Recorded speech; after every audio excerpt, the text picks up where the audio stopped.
On the 7th of October last year, terrorists belonging to Hamas crossed over into Israel and murdered 1,200 people, kidnapped more than 100, injured and maimed scores, and children were among the dead. There were reports of rapes as well, and it was among the worst terror attacks on Israeli soil.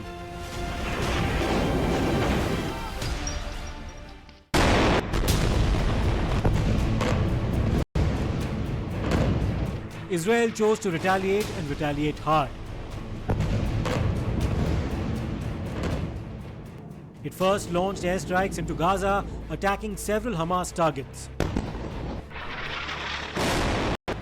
This led to a lot of civilian casualties as well, though Israel's explanation was that Hamas had built a network of tunnels beneath civilian establishments like hospitals and had been using civilians as human shields. אנחנו רואים היום את התקיפה במרחק של 2,000 קילומטר בחודדה ובסביבתה, וההישגים כמו שהם משתקפים לנו הם מאוד מרשימים. והמשמעות היא ברורה, מי שמנסה לתקוף אותנו או לפגוע באזרחי ישראל ישלם מחיר כבד מאוד. אין לנו עניין להרחיב את המלחמה, אין לנו עניין לחפש חזיתות נוספות, אבל אם מישהו יתקוף את ישראל כמו שעשו החות'ים לאחרונה, בטילים ולאורך כל המלחמה בתקק ובתלשים ובכטב"מים, כל אחד שיבצע פעולה כזאת, אנחנו נבוא איתו חשבון, ואנחנו יודעים לעשות את זה במקביל לדברים אחרים.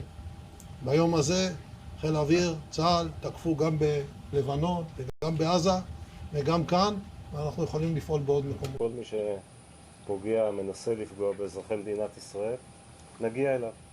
זה הכי פשוט, ונעמיד כל ערכה שנצטרך עם כל יכולת שיש לנו, ויש לנו פה עוד יכולות רבות להעמיק, להרחיב את הפגיעה. This was followed by a ground invasion of Gaza by Israel. In recent months, however, the war has not only intensified but also expanded. In fact, not long after Israel struck Gaza and commenced ground operations last year, Hezbollah, which operates out of Lebanon, fired rockets towards Israel. Obviously, this is a significant escalation by Iran, a significant event, and it is equally significant that we were able to step up with Israel and create a situation in which no one was killed in this attack in Israel, so far as we know at this time.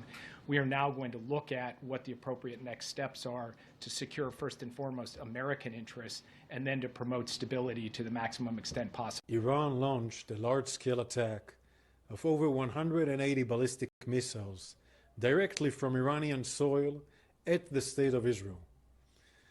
There were a small number of hits in the center of Israel and some other hits in the southern Israel. The majority of the incoming missiles were intercepted by Israel and a defensive coalition led by the United States. Iran's attack is a severe and dangerous escalation. There will be consequences. Our defensive and offensive capabilities are at the highest levels of readiness. Our operational plans are ready. We will respond wherever, whenever, and however we choose. But I utterly condemn this attempt by the Iranian regime to harm innocent Israelis, to escalate this incredibly dangerous situation and push the region ever closer to the brink. Iran must stop these attacks, together with its proxies like Hezbollah. We once again reiterate the call that we've made along with the United States, the United Kingdom, the European Union, Italy, Germany, Japan, Saudi Arabia, Qatar, the UAE, other nations as well, calling for a de-escalation. イランによる攻撃はこれはもう認められるものではございません。厳しくこれを非難したいと思っておりますが、これが全面戦争に拡大することがないようによく連携を取ってまいりたいし、事態の沈静化に共に努めてまいりたいと考えておるところでございます。Iran has funded and armed Hezbollah over the years, and Israel has consistently claimed that Hezbollah is very much part of Iran's proxy war against Israel, where Lebanese territory has been used to wage attacks against it. אני מבקש לשלוח תנחומים מעומק ליבי למשפחות גיבורינו שנפלו היום בלבנון. השם ייקום דמם, יהי זכרם ברוך. אנחנו בעיצומה של מלחמה קשה נגד ציר הרשע של איראן שמבקש להשמיד אותנו. זה לא יקרה, כי נעמוד יחד ובעזרת השם ננצח יחד. נחזיר את חטופינו בדרום, נחזיר את תושבינו בצפון, נבטיח את נצח ישראל. The intensification began with what was widely believed to be an Israeli covert operation when thousands were injured and several killed when communication devices purchased by Hezbollah were remotely detonated. This happened on the 17th of September and also continued into the 18th as well. This was backed up in the coming days by airstrikes in southern Lebanon by Israel. In one such airstrike on September 20th, Ibrahim Akil, a Hezbollah commander, was killed. He was also wanted by the United States for the US embassy bombing in Beirut in 1983. Israel achieved a massive breakthrough on September 28th when Hassan Nasrallah, the leader of the Hezbollah, was killed in an airstrike in Beirut. There was condemnation from many Arab states as well as Iran. Russia too condemned his killing. On the 1st of October, there was to be another escalation. Iran attacked Israel by firing almost 200 ballistic missiles. As per Israeli reports, these did not cause extensive damage in Israel as its anti-missile systems, along with American support, were able to neutralize the impact. However, Benjamin Netanyahu, the Israeli Prime Minister, vowed to respond. אזרחי ישראל, אנחנו בעיצומה של מערכה נגד ציר הרשע של איראן. אמרתי אתמול של ימים של הישגים גדולים ואתגרים גדולים. הישגים גדולים כי סיכלנו את נסראללה ואת צמרת הפיקוד שלו ואת התוכנית של חיזבאללה לכיבוש הגליל. אנחנו נחושים להחזיר את תושבינו בצפון בבטחה לבתיהם. אבל מנגד, אתגרים גדולים. מה שאני מבקש מכם זה שני דברים. אחד, להישמע בקפדנות להנחיות פיקוד העורף, זה מציל חיים. ושנית, לעמוד יחד. נעמוד יחד איתנים בימי המבחן שלפנינו, ביחד נעמוד, יחד נילחם.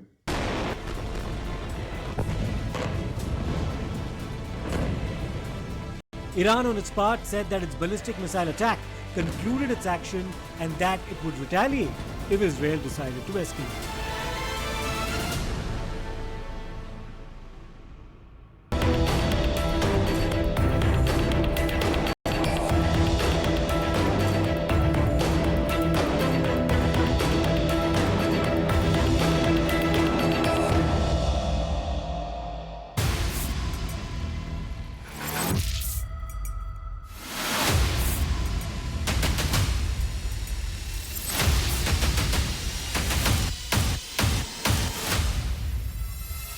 Apart from Nasrallah, there was another big breakthrough for Israel when an airstrike on October 17th in Rafah killed Yahya Sinwar, senior Hamas leader known to be one of the masterminds of the 7th of October terror attack on Israel last year.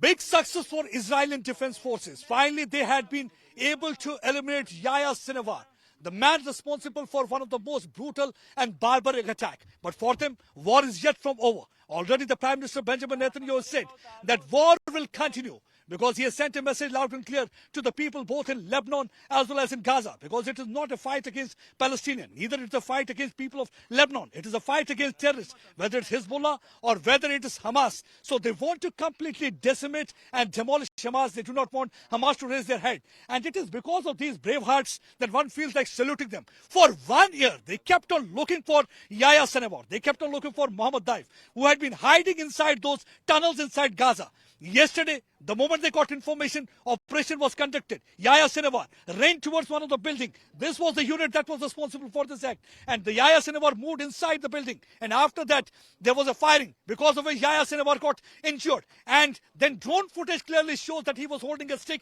He tried to flung stick towards the drone.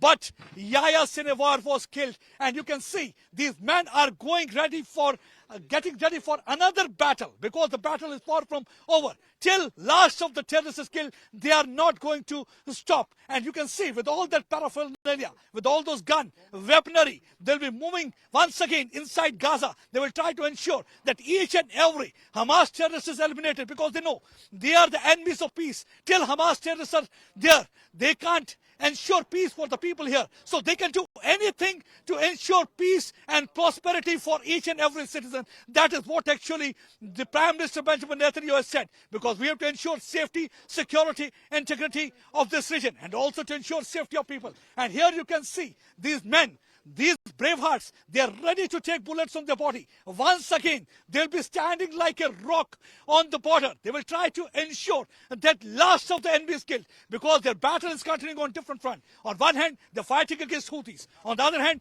they're fighting against Hamas. On third front, they're fighting against Hezbollah. So this unit will be once again moving inside the Gaza border, where actually the enemy is hiding. Still, there are many tunnels existing. Yahya Sinwar is dead, but still there are some of those commanders. They want that each and every Hamas terrorist to be eliminated, because that way they feel that only they can ensure peace. Right now we are joined by the IDF soldier. They are one who are standing like a rock on the border. They are the one who are ready to take bullets on their body to ensure safety and security of their people. Their message is that we are fighting against the enemy, and the enemy is nothing but a terrorist, because they are the one who are trying to inflict casualty of the civilians. What will be your message to the enemy? Our message is that we are fighting against terrorists and not against the people of Lebanon. Okay, we don't have nothing against the people of Lebanon. We have a lot of problems with the terrorists who live in Lebanon, and we are fighting against them. So how strong and how motivated you are while you are on border serving your homeland? We are very motivated, and we will win in this fight. And what we want to tell those terrorists who are hiding and targeting your civilians? We will come for you and we will kill you. We'll come for you, we will kill you, because we are fighting a war against the terrorists. And we will ensure that the victory is going to be theirs. They are the one who are there taking bullets on their body. They are trying to ensure safety and security of each and every citizen. I think the message is loud and clear from this IDF soldier. What we want to tell your people, not to worry. We are strong and we will fight, and we will win this war. Don't be worried. They are firing rockets on the civilian areas. What do you think is the idea behind that? Sorry? They are firing rockets targeting the innocent civilians. Okay. They are terrorists. They are fighting against the civilians. We are not fighting against civilians. We are warning the civilians that they need to go from where they are staying, and they are fighting against the civilians. And we will save. Again, the traffic has come to screeching halt, and everybody is trying to take position at the stage. And see, all of a sudden there is a siren sound. And here you can see, traffic has come to screeching halt, and everybody is lying here on the ground. So this is normally a familiar sound, but a frightening one too here in Israel. Whenever there is such a siren sound, there's a lot of tension in the atmosphere. And you can see everybody is here trying to hide, and everybody is trying to take position. There's a lot of tension in the atmosphere. For the last 3-4 days, regularly we have seen that the rockets are being fired from the Hezbollah side. Yesterday there was a drone attack in which 4 Israeli soldiers lost their lives and 60 others were injured. So attacks from the Hezbollah sides have already increased. See, all the traffic, every car, every vehicle has stopped here in this region. And see, you can see the frightening, people are quite scared. And that is actually because the best option is, whenever there is such thing happening, the best thing is to lie on the ground, because that is the only way you can save yourself. Because here, the bomb shelter is not nearby. So you can see right now the frightening sound of this. See, everybody here is trying to take shelter. They're trying to hide. And traffic has stopped. All the cars and everything has come to the dining hall. The situation right now here continues to remain tense. And here you can see everybody taking shelter here. So this is the situation right now here in Israel. For the last few days, we have seen that there has been more than 300 rocket attacks from the terrorist Hezbollah side. They had been trying to inflict maximum casualty. They had been trying to target civilian population also. There was a drone attack yesterday. 2 drones were launched from across. One of the drones was intercepted on the sea by Israeli Navy. But the other drone was able to target military base in which 4 Israeli soldiers lost their lives and 60 others were injured, 7 of them critically. Right now I'm joined by Aviva. Her brother, who was serving in Israeli Defense Forces last year, he was injured during Hamas attack. On October 7, that was one of the most barbaric and brutal attack that was carried out by Hamas. When they infiltrated into this site, they targeted people, 1,600 were killed, 250 were taken hostage. But exactly after a few months, this man is trying to defend his country, Israel, by fighting against Hezbollah terrorists in Lebanon. Let me speak to her. What is that spirit that keeps you going? Because just a few months back, he was in intensive care unit, and now he is there on the border defending his country. Well, my brother, like many others here in Israel, has the obligation, well, feels he has the obligation to defend his country, and if he doesn't, nobody else will. So that's the spirit that keeps him going, that if we don't fight, we will be defeated. How he was injured last time? He was shot by the Hamas terrorists who came into the kibbutz on the border with Gaza, and he was injured pretty badly, and he was in intensive care for a long time, and then he went for rehabilitation, and eventually he went back home and he started rebuilding his life back, mentally, physically, and now he's back with his unit on the border with Lebanon up north. So are you worried about, because last time it was a close shave with death almost, because he was in intensive care unit for so long. So how you see when again he is standing like a rock there on the border defending country? Obviously I'm worried. I'm worried for all of the soldiers and reserve, but personally I'm worried because he's my young brother. I know he takes care of himself and he has his family, his personal family, 4 children to worry about. There is no other choice. I send him a message every day, a couple of times a day, to see, are you okay? Just to know you're okay, and that's it. And we keep going. This is our life here. It must be a very tough time while he was lying in an intensive care unit, Beersheba, because that time you were not even sure about his survival also.